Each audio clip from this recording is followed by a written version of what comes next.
Hola, bienvenidos a Te Cuento, tu noticiero de solo buenas noticias. Aunque me están poniendo difícil la chamba. Esta semana de fiestas patrias, han habido obviamente noticias que a algunos no gustan, a otros probablemente sí, pero tenemos que informar. Así que veamos las cortitas de la semana. Comenzamos las cortitas con el resumen de las noticias más destacadas en esta semana de fiestas patrias. Te cuento que el profesor Pedro Castillo se convirtió en el nuevo presidente de nuestro país tras asumir la investidura en una ceremonia protocolar realizada de manera tradicional en el Congreso de la República. La recién designada presidenta del Congreso, María del Carmen Alba, tomó juramento a Castillo, quien señaló afirmando la única promesa a la que no le bajó el tono: juro por los pueblos del Perú, por un país sin corrupción y por una nueva constitución. Posteriormente comenzó su primer discurso como presidente de la República y dentro del marco de nuestro bicentenario empezó el discurso con un relato histórico, aunque incómodo para el rey de España, presente en la sala junto al expresidente de Bolivia, Evo Morales, el actual líder boliviano, Luis Alberto Arce, el mandatario ecuatoriano, Guillermo Lasso, y representantes de otros países hermanos. Mencionó que su administración ha llegado para gobernar con el pueblo y para el pueblo, y construir de abajo hacia arriba. Es la primera vez que nuestro país será gobernado por un campesino, una persona que pertenece, como muchos de los peruanos, a los sectores oprimidos por tantos siglos. Es difícil expresar el altísimo honor que esto significa para mí, concluyó antes de iniciar con los ejes de acción que planteó para realizar en su gobierno. Aquí les contamos algunos de los mencionados. Declaró en estado de emergencia la educación pública y remarcó que el objetivo de esta medida es buscar recuperar los aprendizajes y evitar que la falta de equidad en el magisterio siga creciendo. Insistió en una nueva constitución y asamblea constituyente, explicando que presentará un proyecto de ley al Congreso para posibilitar la instalación de una asamblea constituyente dentro del marco democrático. Palacio de Gobierno será un museo a cargo del Ministerio de Cultura. No vivirá en él ni gobernará desde ahí. Se comprometió a vacunar al 70% de la población antes de fin de año, continuando así con la lucha contra la pandemia, mencionando: no quiero dejar de recordar a todos los peruanos y peruanas que ya no están con nosotros. Honraremos su memoria asegurando que esto sea una prioridad. Afirmó que no pretende ni remotamente estatizar nuestra economía, pero que sí es posible realizar cambios en la economía del país respetando la propiedad privada, pero también poniendo por delante los intereses de la nación. Habló también de la regulación de la publicidad estatal y que el gobierno destinará la publicidad del Estado a medios de comunicación de las regiones y también a las redes virtuales. Anunció reestructuración del Ministerio de Cultura. Para empezar, se llamará Ministerio de las Culturas, en plural. Además, mencionó que los jóvenes que no trabajan ni estudian tendrán que cumplir con el servicio militar. Pedro Castillo Terrones culminó su mensaje con un llamado a la reconstrucción de la unidad nacional. Y al día siguiente de la juramentación presidencial, te cuento que el presidente Castillo viajó a Ayacucho, pues había solicitado realizar un acto simbólico de juramentación en una ceremonia especial en la Pampa de la Quinua, santuario histórico donde se levanta el imponente obelisco de mármol de 44 metros de altura, que nos recuerda a aquellos compatriotas que combatieron en la batalla de Ayacucho un 9 de diciembre de 1824, logrando la independencia del Perú del dominio español. Fue ahí donde Castillo, tras las palabras del alcalde provincial de Huamanga y un programa artístico ancestral que presentó lo mejor de las expresiones costumbristas de la región, realizó un discurso y pasó a la juramentación del nuevo premier, que para sorpresa de propios y extraños fue el congresista por Cusco de Perú Libre, Guido Bellido Ugarte, quien afronta una investigación por el presunto delito de apología al terrorismo por parte del Ministerio Público. En la noche del jueves, de regreso a Lima, convocó a una reunión en el Gran Teatro Nacional para realizar la juramentación del Gabinete Bellido, ceremonia que primero fue programada para el miércoles 28 de julio y postergada para el viernes 30. El gabinete ministerial de Castillo quedaría conformado de la siguiente manera: presidente del Consejo de Ministros, Guido Bellido Ugarte; Héctor Béjar Rivera, ministro de Relaciones Exteriores; Walter Ayala, ministro de Defensa; Juan Manuel Carrasco, ministro del Interior; Juan Raúl Cadillo, ministro de Educación; Hernando Ceballos, ministro de Salud, Víctor Raúl Maita, ministro de Desarrollo Agrario y Riego, Iber Maraví Olarte, Ministerio de Trabajo y Promoción del Empleo, Iván Quispe Paza, ministro de Producción, Roberto Sánchez, ministro de Comercio Exterior y Turismo, Iván Merino, ministro de Energía y Minas, Juan Francisco Silva, ministro de Transportes y Comunicaciones, Heiner Alvarado, ministro de Vivienda, Construcción y Saneamiento, Ciro Gálvez, ministro de Cultura, Rubén Ramírez, ministro del Ambiente, Anaí Durán, ministra de la Mujer y Poblaciones Vulnerables, y Dina Boluarte, ministra de Desarrollo e Inclusión Social. Quedan pendientes los ministerios de Economía y Justicia. Y vamos ahora al Congreso, que un día antes de la juramentación presidencial se realizaron las elecciones para definir quiénes conformarían la mesa directiva del Congreso. Se presentaron 3 listas, pero la Junta Preparatoria declaró improcedente la lista oficialista número 3 conformada por Somos Perú, Perú Libre, Juntos por el Perú y el Partido Morado, pues argumentaron que Flor Pablo fue inscrita como no agrupada, cuando el reglamento del Congreso establece que los postulantes a la mesa directiva deben formar parte de una bancada. La congresista María del Carmen Alba obtuvo la mayoría de los votos para la presidencia del Parlamento. La lista de Alba está integrada por los congresistas Lady Camones, Alianza para el Progreso, Enrique Wong, de Podemos Perú, y Patricia Chirinos, de Avanza País, fórmula que compitió solo con la lista número 2 de Renovación Popular, que tenía a la cabeza al almirante en retiro Jorge Montoya.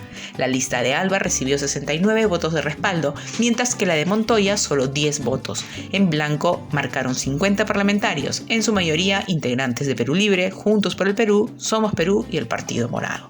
En su discurso, la congresista Alba indicó que su mesa directiva es de centro y buscará que haya un equilibrio de poderes frente al Ejecutivo. Vamos a dar gobernabilidad dentro del Congreso. Queremos trabajar con el gobierno. Si al gobierno le va bien, al Perú también, subrayó. ¿Y qué fue de Francisco Sagasti? Te cuento que el ya expresidente Sagasti ofreció su último mensaje a la nación horas antes de entregar el cargo al presidente electo Pedro Castillo. Sagasti aseguró en su discurso que su gobierno de transición y emergencia cumplió lo que prometió con la finalidad de devolverle a la ciudadanía esperanza y confianza en medio de la crisis política y la pandemia del coronavirus. Si algo habremos hecho en este gobierno de transición y emergencia es, por lo menos, cumplir lo que prometimos, porque no hemos nunca prometido lo que no podemos cumplir, pero sí cumplimos lo que prometemos. Esta es la manera de devolverle la esperanza y confianza a toda la ciudadanía, mencionó. Y terminamos las cortitas con una linda noticia. Te cuento que el Observatorio Solar y Centro Ceremonial de Chanquillo está dentro de la lista del Patrimonio Mundial de la Organización de Naciones Unidas para la Educación, la Ciencia y la Cultura, UNESCO. El complejo, situado cerca de la costa, a unos 365 kilómetros al norte de Lima, construido hace unos 2.300 años, cuenta con 13 torres que marcan los solsticios y los equinoccios y funciona como un gran reloj solar. Se distribuye en 3 sectores que cubren unos 4 kilómetros cuadrados en los que se hallan las mencionadas torres, un templo circular y una plaza, construidos con tierra y barro. La candidatura estaba pendiente desde 2020, cuando la UNESCO se vio forzada a cancelar su cita anual por las condiciones sanitarias mundiales debido a la pandemia. Seamos positivos, vamos a darle fuerza. Todos tenemos que estar con la mente clara. No generemos más desunión, ya estamos muy divididos. Estemos alerta, sí. Estemos con los ojos bien abiertos y viendo qué es lo que sucede. No son buenas épocas para nuestro país, pero no profundicemos más esas grietas, esa división que se ha formado. Tratemos de ver las cosas de manera positiva y con claridad. Ahora, quiero contarles que ayer salió otra edición del programa Best Coach, el que conduce Rafael Pina. El tema que ha trabajado Rafael en este programa ha sido la resignación. Y tiene un testimonio, una entrevista muy bonita con María José. María José es venezolana, ella está ahorita viviendo en Estados Unidos. Vean el programa, es un testimonio valioso.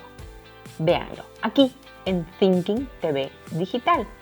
Ya saben, suscribirse, campanita compartan la buena vibra de Thinking, que tenemos estos programas como Best Coach, que tienen que verlo, y el miércoles pasado salió otra Pupe Sesión y habla de la relación de los niños en la casa con sus perros. Y tiene 2 testimonios muy bonitos que ella ha trabajado con la familia y con los niños para que vivan en armonía con sus perritos. Y que no se pierdan los programas de Thinking TV Digital. Ahora vamos a ver el bloque económico a cargo de Fernando Echevarría. Fernando nos va a hablar sobre los puntos que el presidente Castillo ha tocado con referencia a la economía.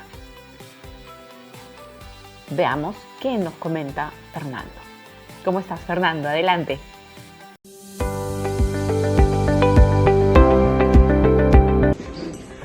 Gracias, Aida. Hoy comentaré algunos de los anuncios económicos que el ahora presidente del Perú, Pedro Castillo, hizo durante su mensaje a la nación del 28 de julio pasado. En primer lugar, Castillo anunció algunos cambios en el modelo económico, para lo cual dijo que promoverá una asamblea constituyente para poder así cambiar la constitución política del Perú. Agregó que dichos cambios no afectarán el continuo desarrollo económico experimentado por el Perú en las últimas 3 décadas. No obstante, dijo que la pandemia terminó por visibilizar que las críticas que se le hacían al modelo económico no solo eran legítimas, sino que también eran válidas, y que hoy la población pide cambios y no está dispuesta a renunciar a ellos. El presidente, eso sí, descartó que se vayan a realizar expropiaciones de bienes privados en su gestión y garantizó que se respetará la propiedad privada. Asimismo, señaló que tampoco procederán a estatizar empresas o realizar políticas de control de cambios en el Perú durante su gobierno. Esto, ojo, es contrario a lo planteado en el ideario del Partido Perú Libre, donde se proponía tomar el control de empresas en sectores mineros, gasíferos y petroleros. Así que la verdad, yo pienso que no hay una garantía de que Castillo vaya a cumplir con no expropiar propiedades ni estatizar empresas. Ojalá que no lo haga, pero bueno, ya nos dijo hace poco que Vladimir Cerrón no iba a ser ni siquiera un portero en su gobierno, y ya todos sabemos que Cerrón es el que hace y deshace en este gobierno, y vía redes sociales se ufana de ello. ¿O alguien cree que el actual presidente del Consejo de Ministros, Guido Bellido, no lo puso él? En fin, volvamos al discurso. Pedro Castillo dijo también que su gobierno luchará contra los monopolios o concesionarias. Lo que nosotros propugnamos es que se acaben los abusos de los monopolios, de los consorcios que cobran sumas artificialmente elevadas por los bienes y servicios básicos, como ha sucedido con el gas doméstico y las medicinas, sostuvo. De otro lado, Castillo indicó que se implementará el criterio de rentabilidad social en los proyectos de minería o hidrocarburos, con lo cual las empresas deberán generar mayor desarrollo para las poblaciones locales y cuidar el medio ambiente. Esto, en buen cristiano, significa, según Castillo, que todo proyecto debe contribuir a dinamizar la economía local, regional y nacional, incrementar el ingreso nacional propiciando el ingreso de capitales, donde la recaudación de impuestos o regalías sea positiva y relevante, y mejorar las condiciones de salarios. Afirmó que si algunos de estos proyectos de inversión extranjera no generan rentabilidad social a las localidades, no continuarán.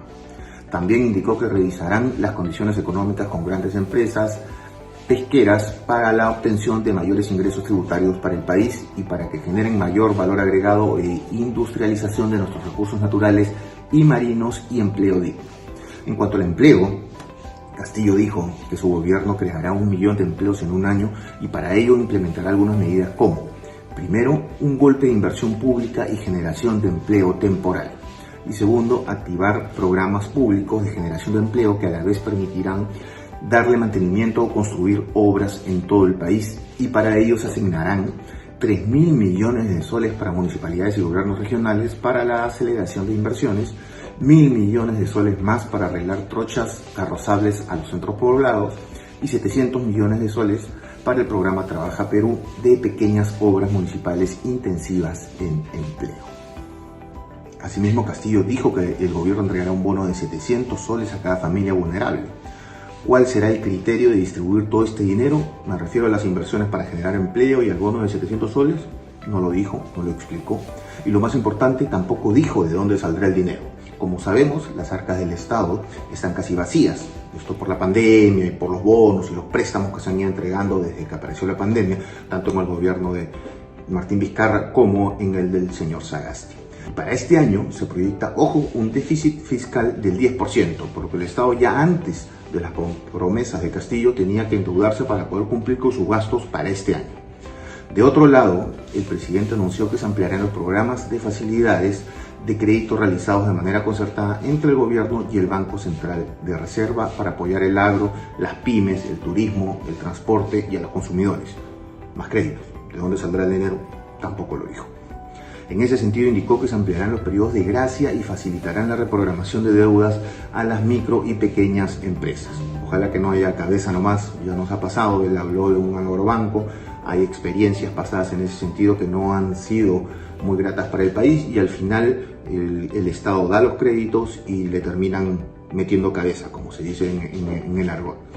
Y finalmente Pedro Castillo también indicó que las empresas estatales, ¿no? Primero Petroperú, debe tener mayor participación o participar activamente en el sector hidrocarburífero con el objetivo de regular los precios finales al consumidor.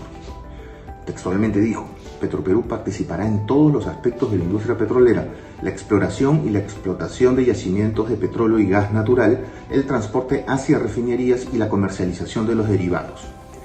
El jefe de Estado señaló que de esta manera se podrán regular los precios finales y evitar que se explote al ciudadano. Estoy siendo textual, ¿no? Estoy diciendo lo que él dijo. Se eleven los precios de los alimentos y los pasajes para beneficio de una empresa monopólica. Finalmente dijo que el Banco de la Nación empezará a otorgar créditos porque los bancos privados cobran intereses muy altos a la población. Ahora, ¿qué creo yo? Que Pedro Castillo o Vladimir Cerrón o los dos o quien sea, digamos, de esa dupla, pretenden que no solo Petroperú y el Banco de la Nación tengan un rol más importante en la industria nacional. Este gobierno, al parecer, pretenderá participar en otras industrias estratégicas como la minería, la pesca, bueno, ya dijeron que se van a sentar con las pesqueras, de telecomunicaciones y de transportes, y para ello podría obligar a que las empresas privadas les den una participación accionaria o en todo caso una porción más grande en cuanto a las utilidades que obtienen. En fin, en los próximos días de seguro tendremos más claro qué es lo que quiere hacer este gobierno. Ojo, todo lo que nos ha dicho Castillo en el tema económico, por ejemplo, no es sorpresa, no es novedad, ya se sabía, estaba en el ideario de Perú Libre. Lo único que ha hecho es confirmar lo que iban a hacer, ¿no? Así que para los que estaban escépticos y decían que Castillo en un eventual gobierno no iba a hacer, no iba a expropiar, no iba a intervenir industrias y no iba a hacer todo lo que está diciendo que iba a hacer, bueno, pues lo va a hacer. Hasta la próxima semana.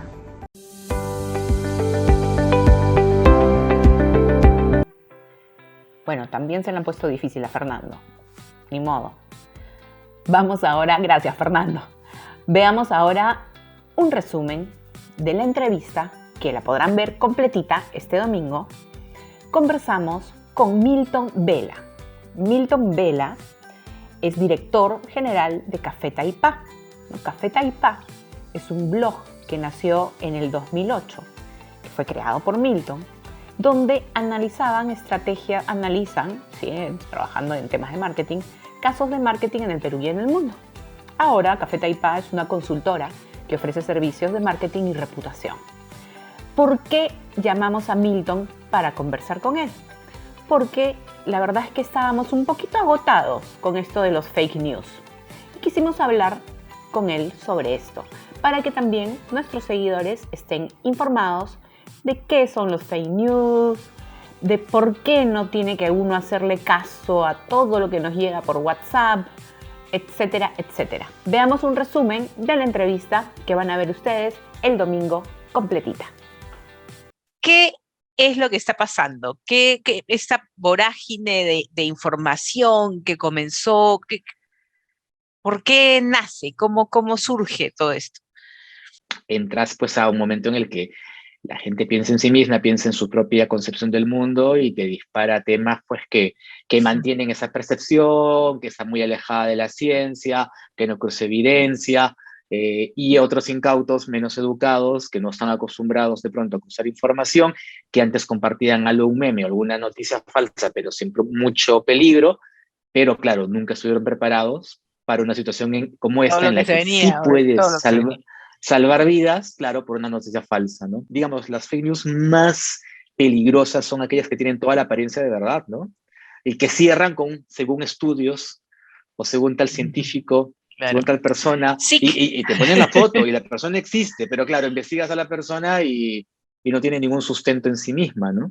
Como una persona de a pie, cualquiera, no sé, mi mamá, que no maneja la tecnología y que de repente le llega pues una información y dice, Aida, hay que tomar esto o hay que hacer esto, porque lo ven pues real, ¿no? O sea, ¿cómo enseñar a detectar esto?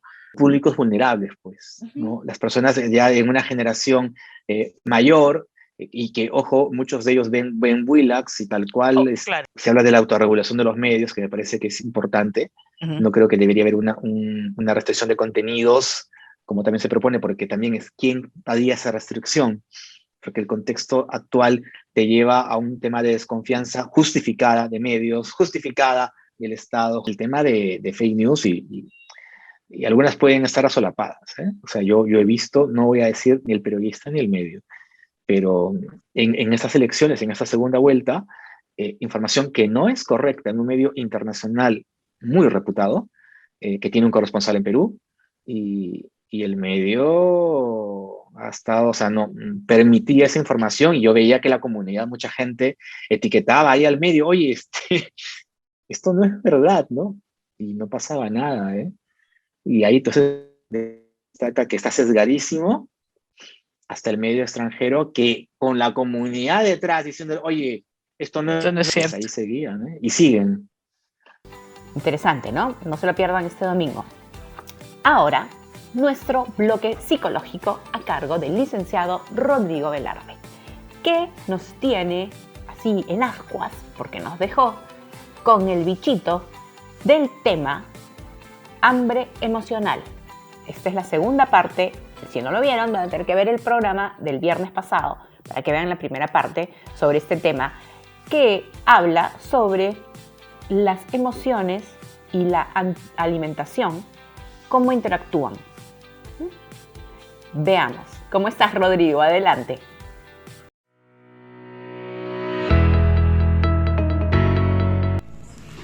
Aida, ¿cómo estás? ¿Qué tal? Buenos días. El día de hoy continuamos hablando sobre el hambre emocional.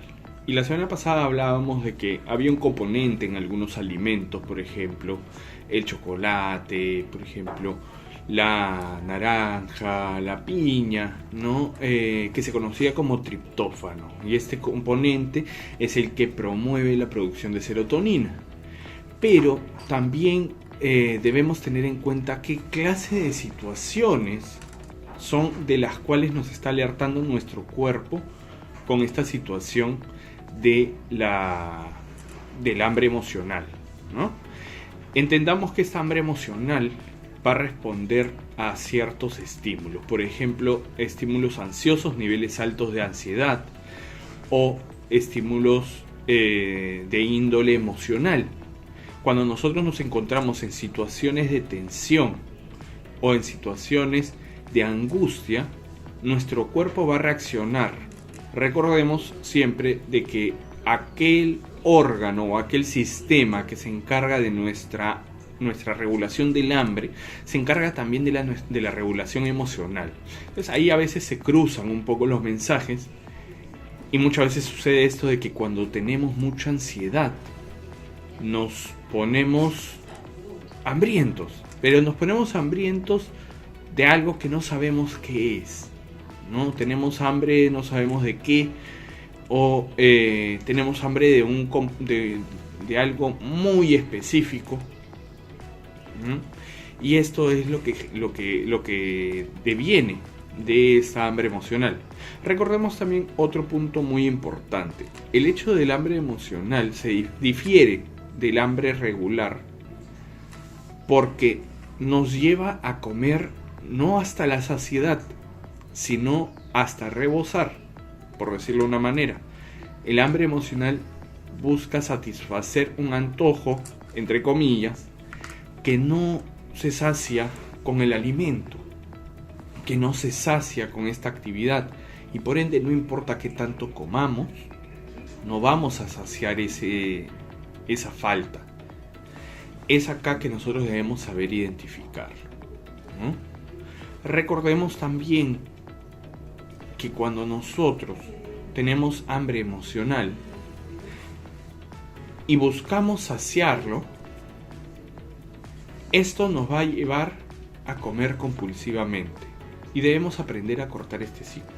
Para cortar este ciclo es muy simple, ser conscientes de que nosotros tenemos un horario de alimentación, tenemos ciertos rangos si es que no tenemos un horario, y también de que debemos mantener un hábito. Manteniendo un hábito adecuado podemos evitar estas hambres emocionales y no descuidemos nuestra salud mental. Esto nos va a ayudar mucho. Un fuerte abrazo para todos, felices fiestas, nos vemos la otra semana.